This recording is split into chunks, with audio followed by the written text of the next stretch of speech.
Hi, I'm Rigger. This is You Alright, and RWBY is finally back. Volume 9 just dropped episode 1, so we are back doing this again. If you're new here, this is a thoughts video. What that means is I'm able to get it out pretty quick, but it's not a reaction video. You have to go see the episode yourself to know what I'm talking about, because I'll only be using some stills and there won't be any audio.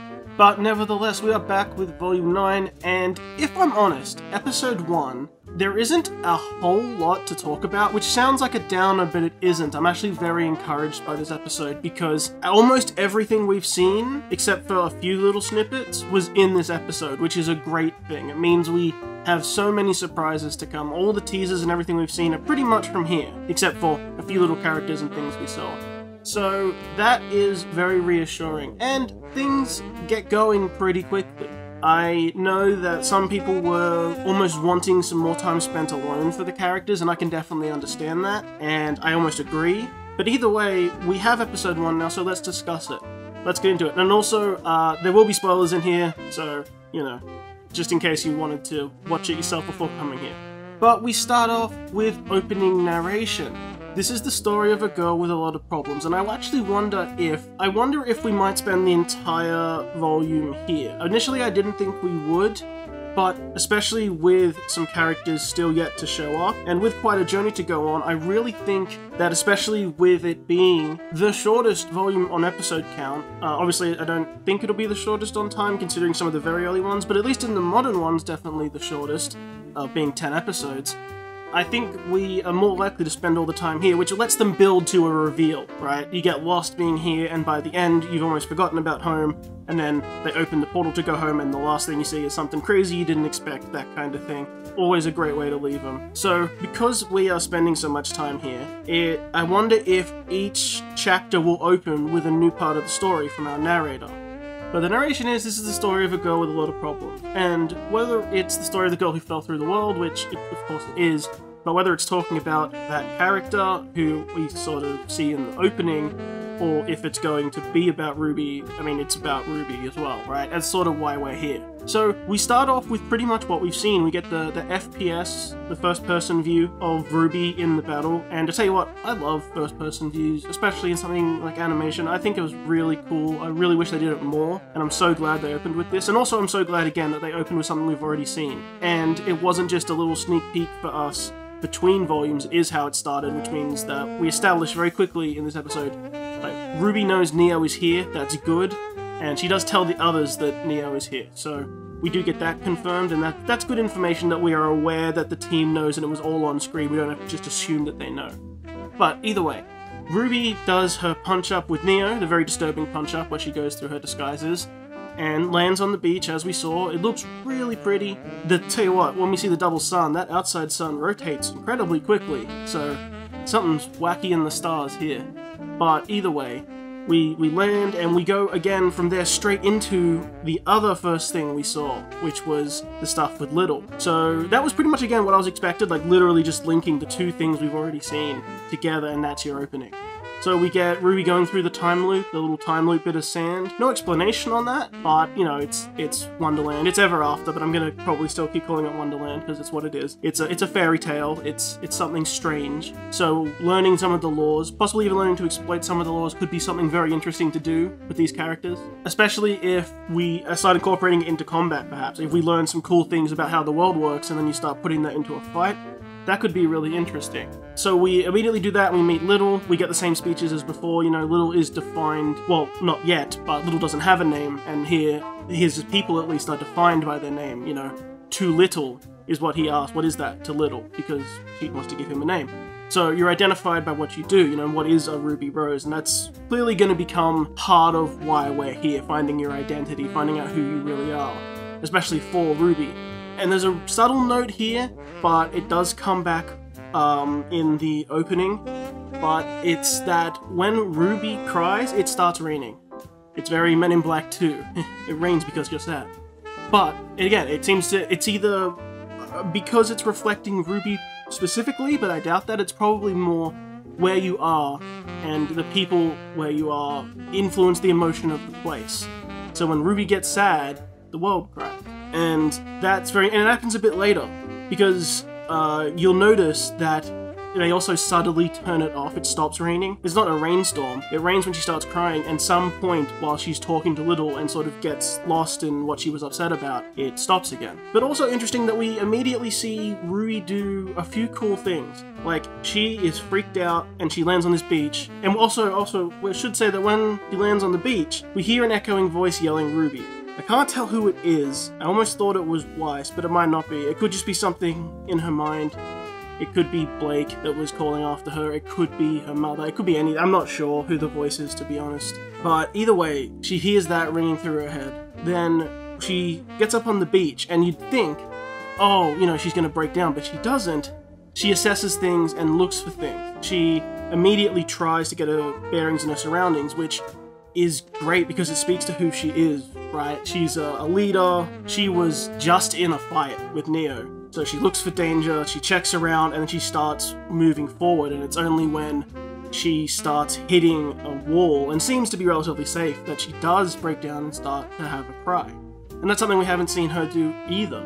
So we are really delving into who RWBY is as a person and her emotions, which is pretty clearly the point of why we're here. So you immediately get that, and then we did something I wasn't expecting, which is we cut to Weiss and Blake having already found each other. And I especially think with Weiss, having seen everything that happened, having her alone for a while could have been really interesting to explore that. And I know everyone with Blake because of losing Yang. I'll get to that later.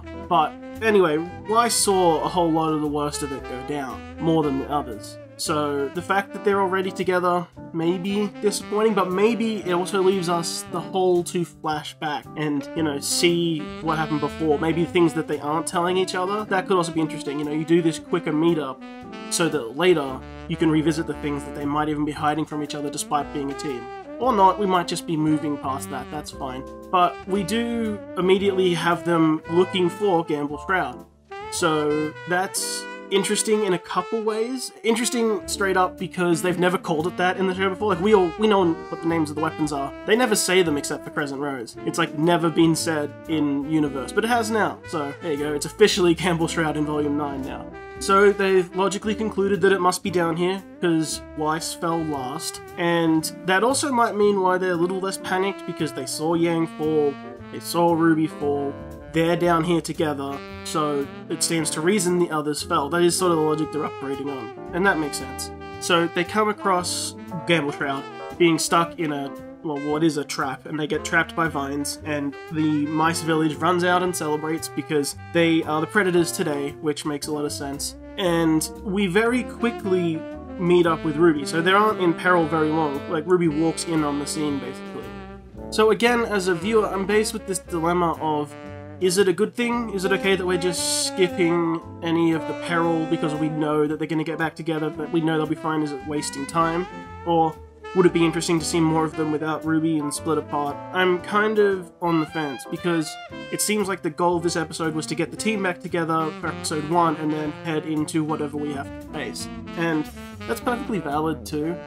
It's just the discovery of this place seems to be happening more as a team, which also kind of makes sense. You don't want to be repeating the same ground with different characters if they're on their own having to learn the same things, but usually you would just cover different parts of the story, so, you know, you wouldn't have to repeat those things. But either way, RWBY points out that she was heading for high ground, because that makes sense, and they decide to follow her. I do also like that the mice point out that they don't trust cats, or snakes, or cats. And that makes sense, but I do wonder if they'll have a run-in with our Share friend at any point, because it feels like they might come back, at least like at the ending. You know, if there comes a time to call upon our friends in this realm, sort of thing. Anyway, so they head up a trail, they head up a path, which is interesting that there is a trail and there is a path, which means it's well-traveled enough that there is one at all, and they come across... Now, it has a name, and it's quite fun. Congratulations, guys, I like this one. They come across a purple beast that is announcing what it's doing. Seeking, searching, scouring, stalking, and then it goes listening, and it attack, and all those things. It's the Jabberwalker, because it's the Jabberwocky, but it walks around jabbering to itself, talking to itself. I like that. And you can see it, or it moves in odd ways, you know, it has a very sort of frame ratey sort of after image little movements it does. So it's a weird beast, and what I paid attention to here was Little, who just responded by screaming and didn't say anything. So either he doesn't know what this is, maybe they've never moved off the beach, who knows. But what an interesting part of this was that they kind of underplayed this thing's threat, because immediately the girls are a bit afraid of it and they square up to fight, but Yang appears and says, "I'm not done with you," and it's throwing rocks at it. And then, outnumbered by 4, it runs off. And that's a very interesting approach, because again, like, we had the girls in trouble with the mice. And you could argue that they weren't in much danger. I mean, they looked in danger, they were kind of helpless, but the mice weren't too threatening, and it didn't feel like it was presented as really threatening. This guy I thought was going to be presented as more threatening, but, you know, he was immediately chased off. Now, he was outnumbered, so maybe one-on-one, but he was fighting a one-armed Yang, and Yang's a tough fighter, but, you know, she didn't have one of her weapons, and she was beating this thing up with rocks, so maybe it's not that big of a threat. Maybe we shouldn't be as scared of it. I don't know, I just don't know if that was the move right now. It felt like something they might want to build up as a threat, but also it could be something they turn around to being an ally later. You know, we don't know anything about it. But that's why I wanted to call out with its movement was really cool, and also a lot of the other character animation was really cool. Earlier with Blake and Weiss, a lot of the little sort of funny character animations, the expressions, they were really quite good. So you can see a lot of the polish and time that's been put into some of these things, where perhaps it might have not as been as much in the past, probably just because of the production schedule, but the extra time meant they took extra time, and it looks really good. The characters look great, the designs are pretty good for the island so far. I mean, they're just basic mice, but the Java Walker looks really cool. That's promising. But it's here they meet up with Yang, and interestingly, her initial response was almost frustration. You guys weren't meant to be here. You know, she didn't want them down here, whether she thought that she said later that she thinks when she fell she might have died. Like, that's what she initially thought this might have been. Which is a fair perspective to have, and you can then see her frustration, like, oh no, you guys are dead too, but that doesn't last very long. However, it's here where we get to what is all important, the trading of information. What do each of them know? And we have them saying, well, we don't think that we died. And I do think it's funny that RWBY says, if you didn't think we'd come after you, you obviously don't know us very well, sort of thing. Although they didn't come after Yang, they fell. It wasn't a choice. Not saying they wouldn't have gone after her, but just saying. But either way, it's a nice sense. But the trading of information comes because Blake has mentioned more than once what happened after, like, we fell. You know, when you're up there alone, Weiss, and she wouldn't say. Here's where she finally says. And she says, well, everything happened really fast, and Jean tried to help, and Penny sacrificed herself. And right at that moment, very fast actually, is where RWBY collapses and wakes up later. And the information that gets passed around is basically stops there, which is interesting. Maybe, I can understand RWBY maybe not wanting to go into it. I mean, she did just pass out, but they don't pursue that line of talking anymore, and we don't know what they talked about while RWBY was asleep also, or passed out. That could be really interesting if we find out they said something to each other while RWBY wasn't conscious. I'd be really interested if that was the case, as they as a team decided to keep something from RWBY or discuss how they wanted to handle RWBY. It comes out that Yang's arm was stolen, and that Neo is down here, so they all know about that, which is good. No one knows that Jean is down here. That's also interesting. Which makes sense, he fell last, no one saw him, I'm not saying they should. But the fact that he might feel abandoned here, no one went looking for him, they didn't know, but you can understand that, like, if he's alone, and we don't know how long he's been here, we don't know how time works or any of that. Nothing is said at Screwy yet, but you never know. And if Jean is down here alone, and we haven't seen him at all this episode, and he finds out that the rest of them got together, but not him, and he was left alone to whatever horrible thoughts and whatever's gone on in his head, that really could be something. Little is still with them, he offers to guide them, because he doesn't have anything to do yet, which is interesting. I know that happened earlier, I just wanted to catch us up to the ending. And this is where Blake says that she knows it sounds silly, but she thinks they're in a fairy tale, and then we see the tree and the rest of the sort of biomes of the world. And that's where our intro cuts in. Now, I didn't know whether I was going to discuss the intro completely here or not. I think I'll make a breakdown video of the opening and discuss it separately, because I don't know exactly what I think of it yet. I think I need to stew on it a little bit. But there are some notable things. We have initially the groups.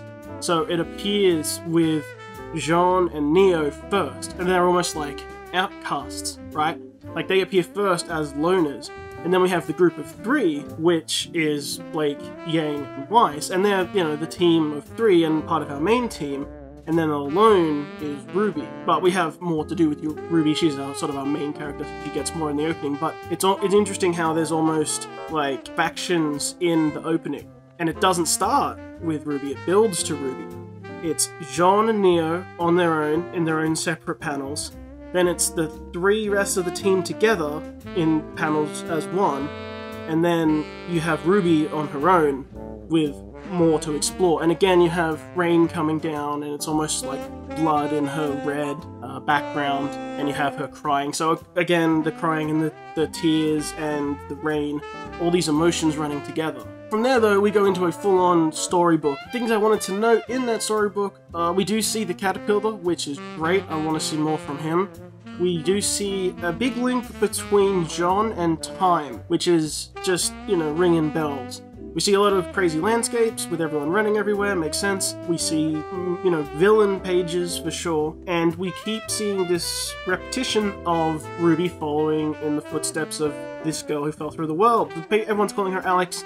We haven't got confirmation on that, everyone's just decided, but either way, I'm just going to call her the girl who fell through the world for now. But you see her, she's on the beach, she's in Neo's position for a transition, which is interesting, but either way, you actually see her, you know, completely, what she looks like in her clothing. Present Rose washes up after her. Again, probably not literally, it's symbolic, you know, RWBY comes after, because you see her walking across this bridge and RWBY follows. So it's RWBY following in this girl's footsteps. You know, she's the new girl who fell through the world, or she's got to go on this journey or this path. So that'll be really interesting. I do wonder if we're going to see this girl, because we do see the Queen of Hearts, or the Red Queen. I mean, she had a heart on a chair and the other thing, but either way, we see her, and they do not look like the same person, unless they've radically changed their appearance, so that doesn't seem like it at all. So I wonder if we're going to find them. I think we perhaps may. I have some ideas about it that I've discussed earlier, about what they might be doing or why they were here. That's where I'll sort of leave it for now. I'm not going to keep analysing every frame. I'll make another video about the opening. For now, where that leaves us is an interesting place, because again, we haven't had much development